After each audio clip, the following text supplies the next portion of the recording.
السلام عليكم عزيزي المشاهد. من غير رغي كتير حط اللايك المتين والاشتراك الامتن ويلا بينا نخش نستعرض التحديث. الحماس مليون يا جدعان، يلا بينا. وادي القايمه الجديده يا رجاله. لو تفتكروا في الفيديو اللي فات قلت لك ان القايمه هتتغير، والله يا جدعان جامده. اكتب لي رايك في الكومنتات عزيزي المشاهد. والله العظيم يا جدعان القايمه دي جامده جدا. طبعا يا جدعان ما اكذبش عليكم، انا دخلت الاول بصيت على كام حاجه كده عشان اعرف يعني هعمل فيديو ازاي. اول حاجه عندنا يا رجاله، تعالوا نخش كده مثلا على الباكيجات. تعالوا نخش على الباكيجات. اول حاجه دي يا جدعان الباكيجات. طبعا كان في هنا باكيج ميسي شو تايم، طبعا اكيد ظهر لك، بس انا فتحته، مش عارف ليه ما فتحتوش هنا في التصوير، بس انا فتحته بصراحه يعني كنت متحمس. هعمل ايه يا عزيزي؟ هحط لك الانيميشن فاهم.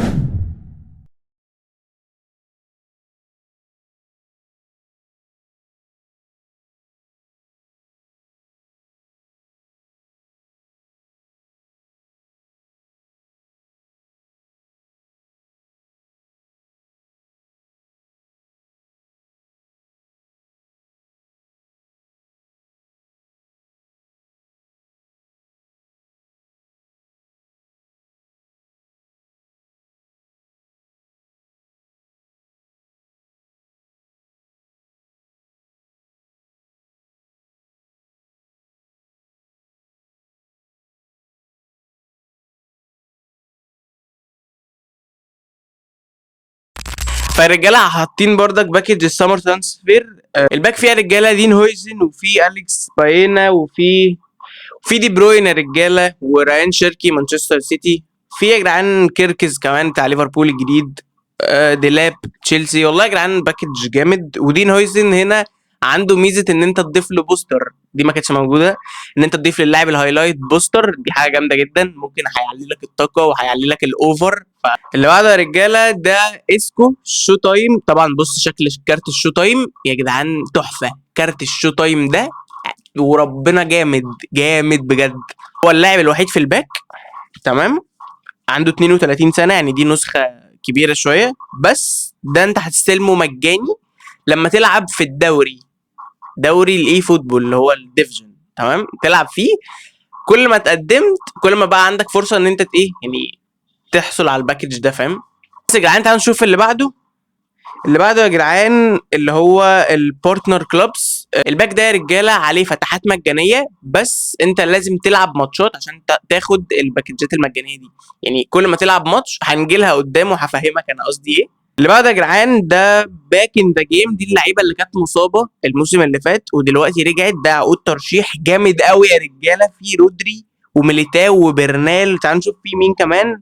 في يا رجاله ديبالا، وفي بريمير بتاع يوفنتوس، وفي مين تاني. ده مين ده يا رجاله؟ مش عارف، هو ده تركي تقريبا، تركي صح. والله يا رجاله ما بعرفش انطق اللي هو الاسامي التركيه دي تجنبا للتأتأة يعني، فاهم. فبلاش، فاهم اللعيب ده لو انت بتعرف تنطق اسمه فانت اكيد عارفه يعني. مش رجاله باك جامد والله العظيم. ورودري طبعا اي نسخه ليه في اللعبه انت هارش ايه اللي فيها. اللي بعد يا جدعان دي بقى الباكجات بتاعت الدوري البرازيلي والدوري الياباني، والباك ده كان موجود قبل كده. يلا يا جدعان نخش على بعده. تعالوا يا رجاله نشوف الحزم يا جدعان. حزمه ميسي ب 1800 كوين يا جدعان. تعالوا نشوف ايه المحتوى بتاعها. في ميسي يا رجاله ومعاه محمد صلاح ودي بروين وليفاندوفسكي وياسين بونو ومودريتش وديفري، والله، وكريس وود كلاوس، والله يا جدعان، اوتاميندي وخامس رودريجيز يا جدعان، والله العظيم جامد. ودي الافاتارات بتاعت ميسي وخلفيات والتيفو بتاع الملعب. بصوا يا جدعان التيفو جامد قوي يا جدعان. لا يعني تخيل كده انت داخل الملعب وعندك بقى التيفو ده كده هو بيتعرض قدامك، فاهم. حاجه تاريخيه بجد والله يا جدعان جامد. وفي كمان ايه تاني. يا رجاله دي التميمه. بصوا يا جدعان شكلها عامل ازاي. دي تخيل كده انت بتلعب وعندك التميمه دي والتيفو مثلا، فانت كده عامل كام تركيبه كده لميسي. يا لهوي يا جدعان جامد، واقسم بالله البتاعه دي جامده قوي يا جدعان. انا بحب الحاجات دي فشخ بجد. المهم تعالوا يا جدعان نشوف حزمه لامين يامال. حزمه لامين يامال يا رجاله تعالوا نشوف. هي برده ب 1800 كوين. تعالوا نشوف لامين يامال وفيها بيدري، فيها رجاله بافلوفيتش، وفيها كمان سيسكو نيكو ويليامز، وفيها زاير امري، وفيها الحارس ده وانطونيو سيلفا ودين هويزن برضو. واللاعب الكرواتي ده رجاله طبعا ما بننطقش احنا الحاجات دي تجنبا ان احنا يطلع لنا جن مثلا او حاجه. وكيركس برضه يا جدعان، وفي ال 4000 نقطة تدريب. ويا جدعان الصور الرمزية دي برضك اللي هي الافاتارات، والله يا جدعان الحاجات دي جامدة فشخ اقسم بالله. والخلفية والطقم والتيفو، تعالوا نشوف التيفو، تعالوا نشوف التيفو. التيفو يا جدعان شكله هيبقى جامد برضك، شبه بتاع ميسي كده، تعالوا نشوفه. اوف يا جدعان، ايه ده؟ ايه يا جدعان ده؟ يا لهوي يا رجالة يا جدعان، التيفو تاريخي تاريخي يا جدعان. تعالوا نشوف في بقى التميمة بتاعت لامين يامال. اوف، ايه يا جدعان ده؟ ايه يا رجالة ده؟ انت شايف ايه ده؟ ايه العظمة دي يا كونامي؟ ايه العظمة دي يا كونامي بجد؟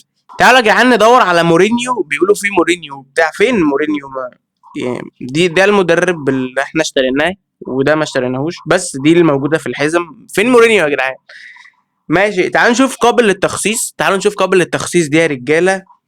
اوه يا جدعان، بتشتري تيفو بكوينز، وبتشتري اعلانات، بتزوق الملعب على ذوقك، ودي تمائم عملاقة.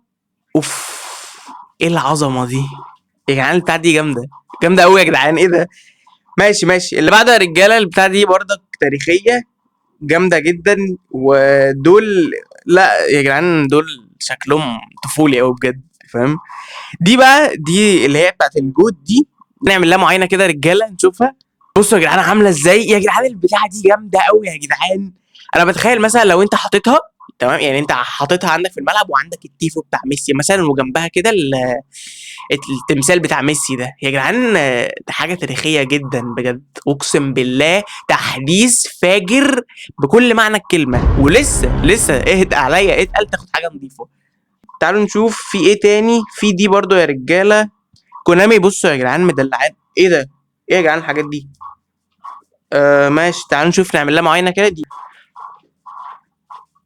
اوف يا جدعان، ده لما اجيب هدف تبقى كده، بالله يا جدعان البتاعه دي جامده. انا شكلي هصرف كل الكوينز اللي معايا على الحاجات دي اساسا.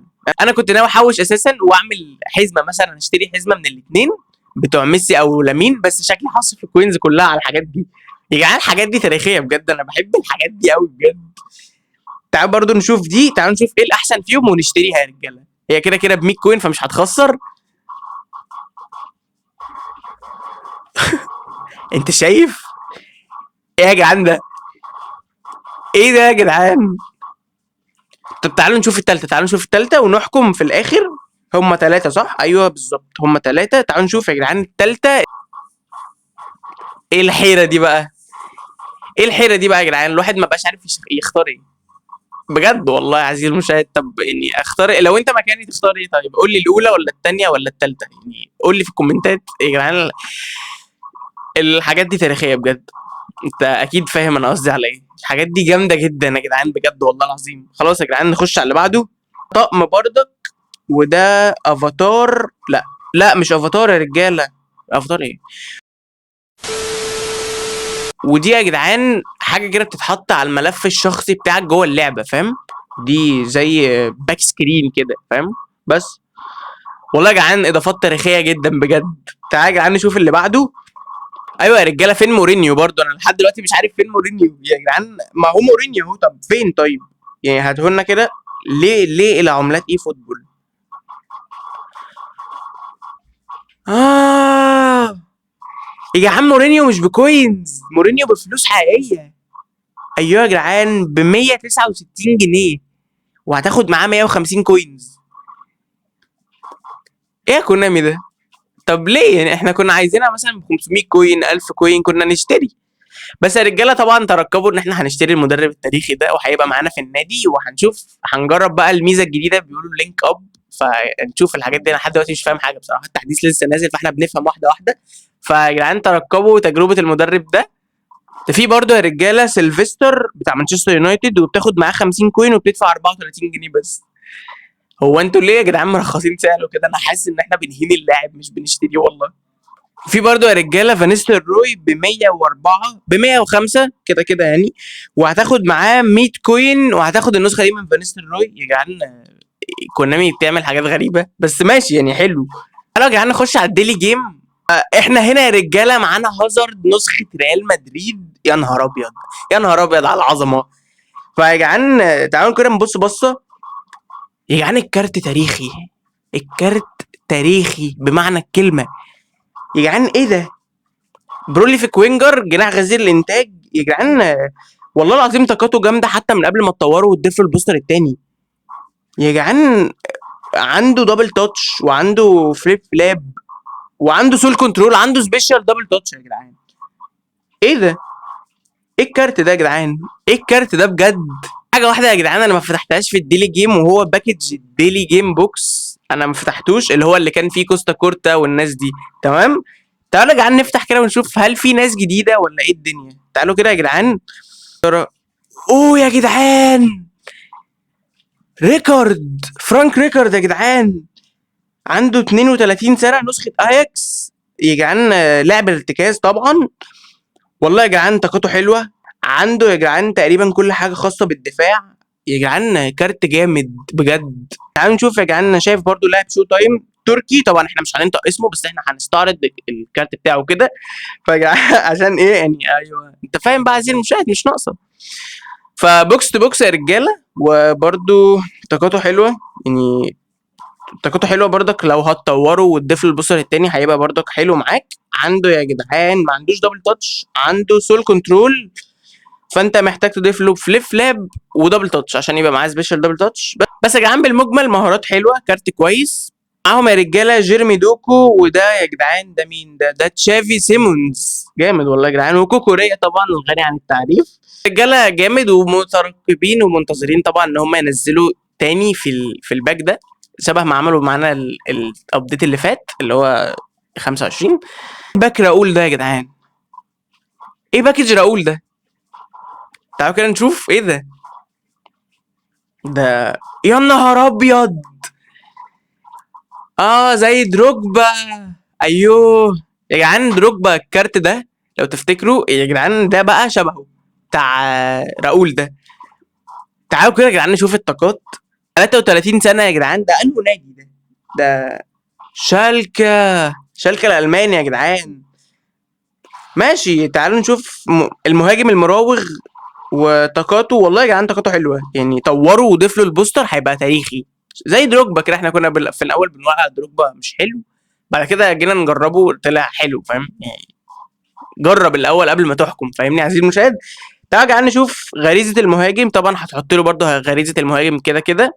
تعالى يا جدعان نشوف المهارات. عنده دبل تاتش جامد، عنده دبل تاتش، عنده مهاره الرأس، تسديد من بعيد، تسديده منحنيه طويله المدى، تسديد مفاجئ. والله يا جدعان جامد. فانت ممكن مثلا تضيف له مارسيليا تيرن، وتضيف له مثلا فليب فلاب وسول كنترول، يبقى عندك مهاجم متكامل، فاهم؟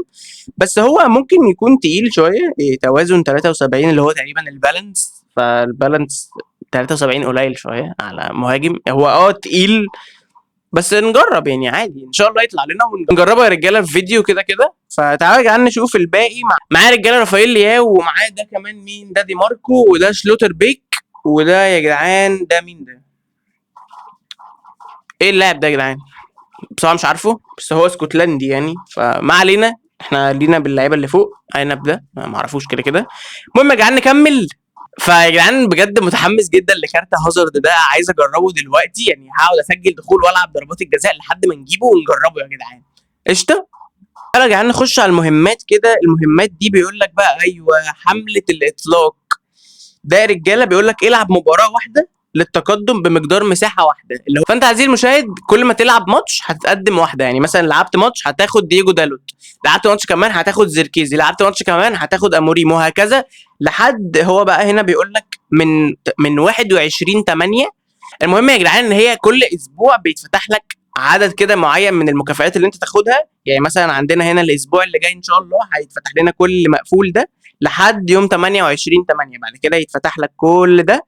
والحمله دي يا جدعان مستمره معانا تقريبا 20 يوم.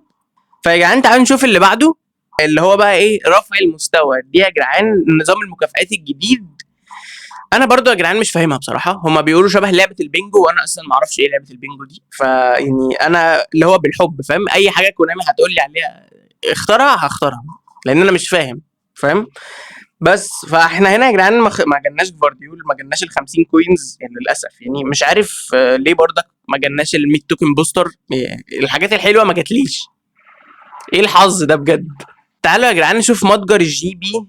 متجر الجي بي، بصوا يا جدعان كان عامل لنا يا جدعان الخلفيه بتاعت الايبك والخلفيه بتاعت الشو تايم. فيا جدعان دي برضك اللي هي دي انا عندي اصلا كده كده تمام، وصوره فانيستر روي يعني حلوه يعني ماشي، تعالوا نشتريها. تعالوا يا جدعان نخش على الديفيجن ونشوف ايه الدنيا فيه كده. قائمه مباراه دوري ايه فوتبول. فتعالوا يا جدعان نخش مثلا على الوضع التنافسي قشطه. اه احنا طبعا كنا وقفنا لحد ديفيجن 3، فهيقعد بقى ايه يدينا في مكافآت كده وبتاع. A few moments later. ماشي قشطه يعني.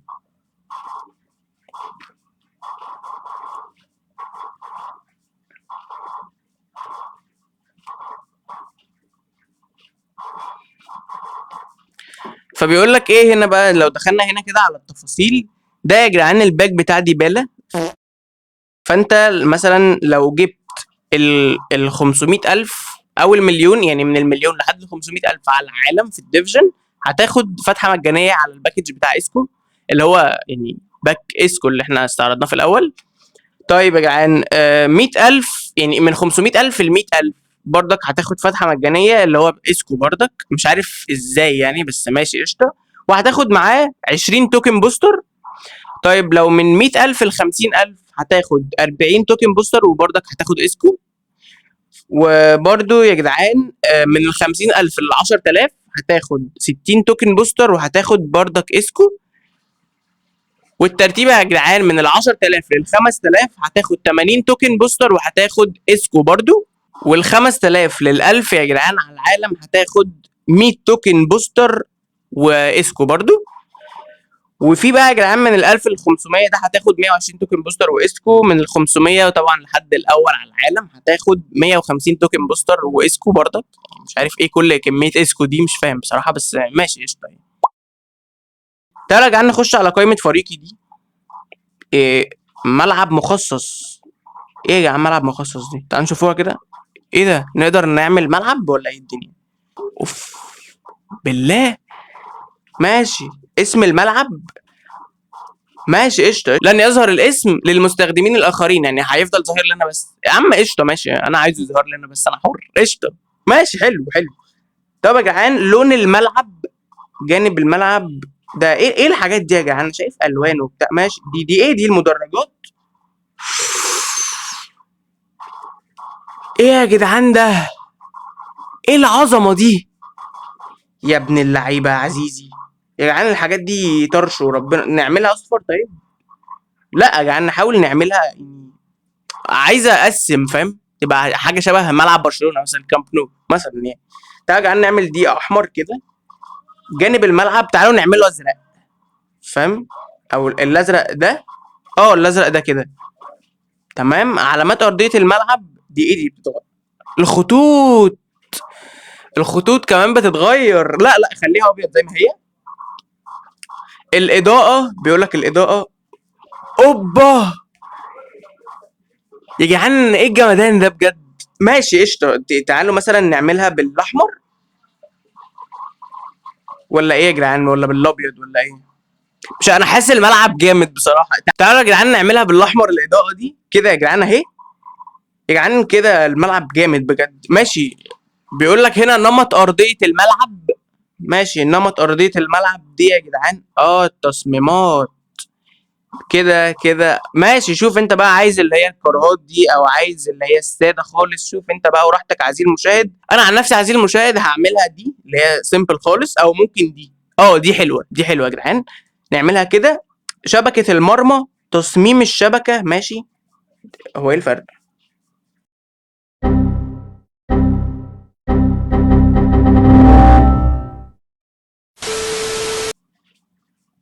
عزيزي المشاهد انت شايف فرق؟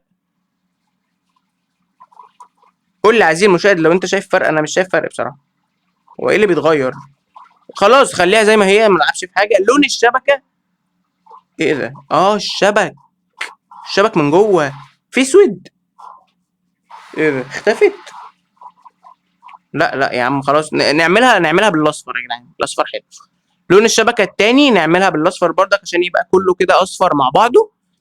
بس يا جدعان في ايه تاني؟ تيفو الملعب. طبعا يا جدعان احنا ما عندناش تيفوهات، بس هنجيب يعني، استنى عزيزي المشاهد، هنحاول ان احنا نحوش ونجيب حزمه من حزم ميسي او لامين يامال، وساعتها هيبقى عندنا التيفو الخارق بتاعهم العالمي ده، وهنحطه في الملعب وهيبقى شكل الملعب فشيخ. استنى عزيزي المشاهد عليا، هنعمل محتوى عنب في فوتبول 2026 وربنا. المهم يا جدعان نكمل. في ايه تاني؟ طيب اعلانات جانب الملعب دي برضو ما عنديش اعلانات يا رجاله. في تمائم عملاقه دي برضو نقدر نحط كام تميمه دي؟ 1 2 3 4 5 6 تمائم يا جدعان، اللي هي الحاجات التماثيل الكبيره دي. بلاش كلمه تمام عشان غريبه بصراحه. ما عندناش برضك منها تاثير الهدف، اللي هي النار اللي بتطلع دي عزيزي المشاهد، اللي هي تاثير الهدف دي برضك ما عندناش منها دلوقتي. فيا جدعان بس حلو كده ملعب البليتزاوي، والله يا جدعان جامد قشطه. تعالوا يا جدعان ناخدوها صوره كده إيه كده تاريخيه بجد. كده خدناها صوره يا جدعان. فعزيزي المشاهد هنقارن بين الصوره دي وبين لما مثلا نشتري حزمه من حزم ميسي او لامين، ويبقى عندنا بقى التيفوهات ونجيب اللي هي الالعاب الناريه دي والحاجات دي والتماثيل والحاجات دي، ويا جدعان الملعب هيبقى تاريخي. وهنقارن بين الصوره اللي احنا لسه واخدينها دلوقتي دي والصوره الثانيه اللي هي ان شاء الله لما نشتري الحاجات دي. بس يا جدعان تعالوا يا جدعان نكمل التحديث خرافي جدا بجد. الفكره ان انت برضك تقدر ان انت تعمل 3 ملاعب، فانت ما توقفش على ده بس، يعني انت اعمل الثلاثه. ومثلا لو انت هتشتري حزمتين بتوع ميسي ولامين، فانت عندك مثلا ان انت تلعب بملعب على مزاجك، تيجي تحط فيه الحاجات اللي على مزاجك، وملعب تحط فيه حاجات ميسي، وملعب تحط فيه حاجات لامين يامال. فاهمني؟ كده هتبقى تاريخيه بجد. وكل ماتش بقى تقعد تنوع، فاهم؟ نلعب مره هنا ومره هنا، رفاهيه، فاهم؟ بس تعال نشوف الخطه. بيقولوا موضوع اللينك اب ده، الخطه زي ما هي. ايه الجديد يعني؟ مفيش جديد يا جدعان، دي اللعيبه بتاعتنا اهي من التحديث اللي فات برضك، هي يا جدعان نفس اللعيبه. هو موضوع اللينك اب ده ايه يا جدعان؟ موضوع اللينك اب ده اللي هو لازم بينزل مع مدرب معين، يعني مثلا مورينيو ولا ايه؟ مش عارف. ماشي يعني خلاص هنشوف، يعني هنجيب مورينيو ونشوف يا جدعان. بس طبعا مش الفيديو ده يعني، مش دلوقتي، يعني انا بصور لك عزيزي المشاهد الساعه 12 الظهر، فاكيد مفيش حد فاتح دلوقتي اشحن منه مورينيو اصلا يعني، وحتى الفيزا مش شغاله دلوقتي. فالفيديو الجاي عزيزي المشاهد لو عرفت هيبقى فيه مورينيو كده، ونجربه بقى ونشوف الدنيا ونجرب الجيم بلاي ونعمل بص كل حاجه.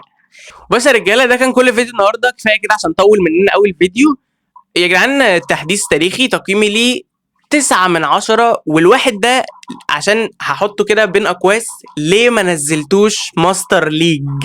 احنا بنعمل كل حاجه حرفيا، نقدر نخصص ملعب ونخصص تقريبا كل حاجه حرفيا. طب ليه ما نزلتيش الماستر ليج؟ يعني فاضل ايه عشان تنزلوا ماستر ليج؟ بجد انا مش فاهم، يعني الموضوع ده مستفز قوي بجد. بس عزيزي المشاهد كونامي وما تفعل، فاهم؟ بس ده كان كل فيديو النهارده، بتمنى يكون عجبك. قولي رايك في التحديث في الكومنتات وتقييمك ليه من 10. وبس يا رجاله، سلام.